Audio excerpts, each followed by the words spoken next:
आज का विशेष दिन महिला दिवस के रूप में हम मना रहे हैं। तो महिला दिवस के दिवस में आप सभी को मेरे तरफ से बहुत बहुत बहुत बहुत बहुत दिल से शुक्रिया, अभिनंदन। महिला दिवस ये वर्ष में एक बार आता है और सभी हम मनाते हैं और मना के सिर्फ भूल जाते हैं।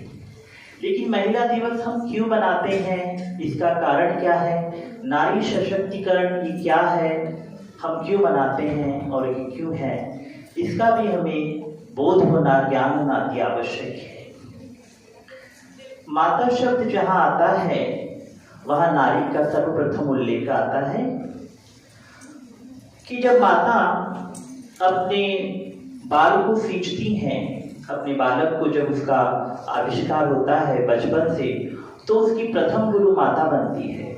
उसका लालन पालन पोषण सर्वप्रथम माता कहलाती है। और फिर वो पुरुष बड़ा होकर के अपने कार्य में संपन्न होता है, तब भी उसके लक्ष्य को साधती है माता। आदिकाल में हम जाते हैं तो हम नारियों के रूप को देखते हैं, जहाँ ही माँ शक्ति की आराधना होती है। ज्ञान देवी माता सरस्वती और श्री लक्ष्मी जो कि धन देने वाली। आज हम कहते हैं कि पुरुष प्रधान समय है, पुरुष प्रधान ये दुनिया है।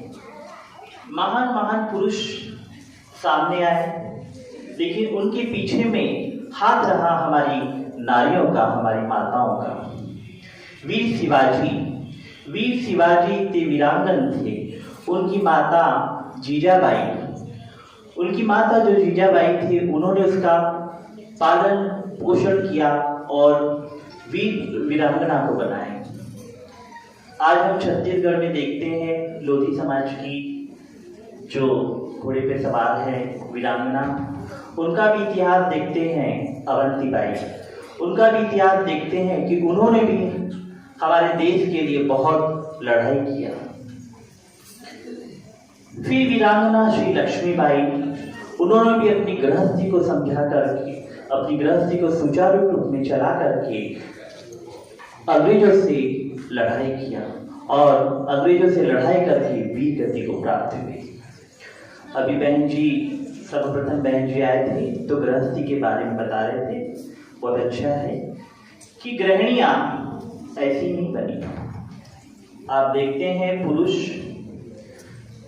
जब कार्यरत रहते हैं तो कार्य में एक संडे के दिन छुट्टी रहता है, लेकिन महिला पर कोई छुट्टी नहीं रहता है। सारा दिन वो 24 घंटे सारा दिन वो कार्यरत रहती है। सुबह से लेकर सांझ तक वो कार्यरत रहती है और संपूर्ण रूप से दिल से, हृदय से वो अपने परिवार को सुचारू रूप से चलाती है। फिर हम देखते हैं कि हमारे भारत देश में जो नदियां हैं उनके नाम भी महिलाओं के, नारियों के।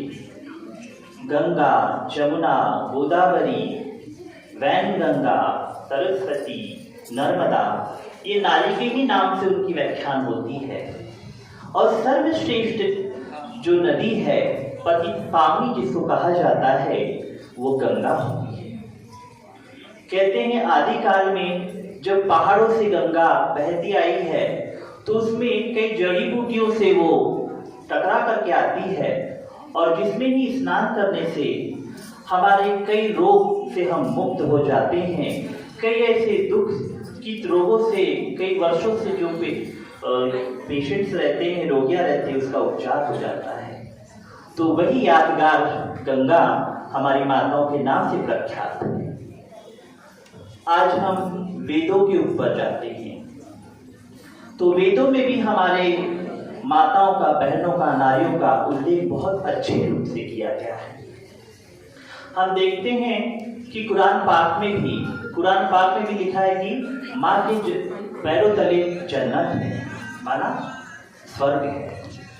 फिर हम देखते हैं भागवत गीता, तो गीता को हम माता के रूप से ही संबोधन करते हैं। गीता माता, गीता पिता नहीं कहते हैं।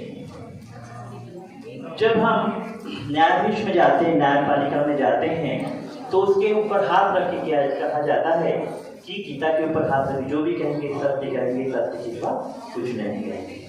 तो वहां पे भी उसका मान बहुत बड़ा है, वहां पे भी उसको माता के नाम से वर्णित हुआ है। फिर हम आगे चलते हैं ऐतिहासिक काल में। तो ऐतिहासिक काल में वीरणियां बहुत हमारी माताएं ही रही हैं।